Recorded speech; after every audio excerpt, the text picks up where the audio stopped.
Trying to quit porn but testing your fortitude by going back into the screen? Don't do it.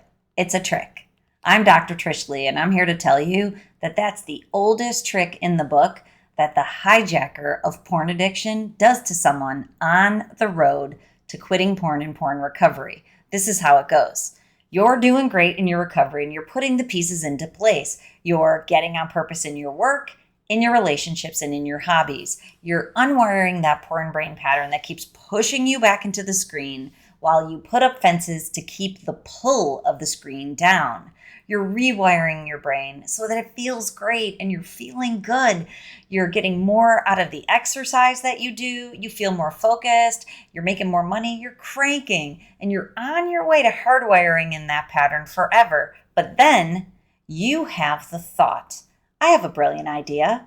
Let me just test my fortitude. Let me just see if porn still arouses me.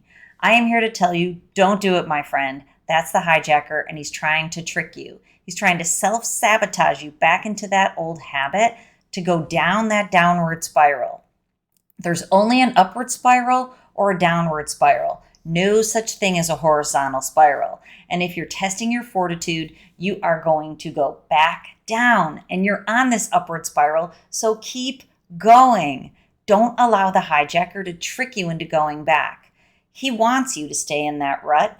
What I want for you is for you to get moving into that future, hardwire in that new, better brain pattern so that you can secure a life and a lifestyle that doesn't need porn anymore because you're so busy rocking out your best life. All right, go to it. If you're looking for help on the journey, please reach out to me, drtrishleigh.com. Me and my team, we'd be so happy to help you get on purpose and really just crush it in this one life of yours. Okay, as always, remember, control your brain or it'll control you.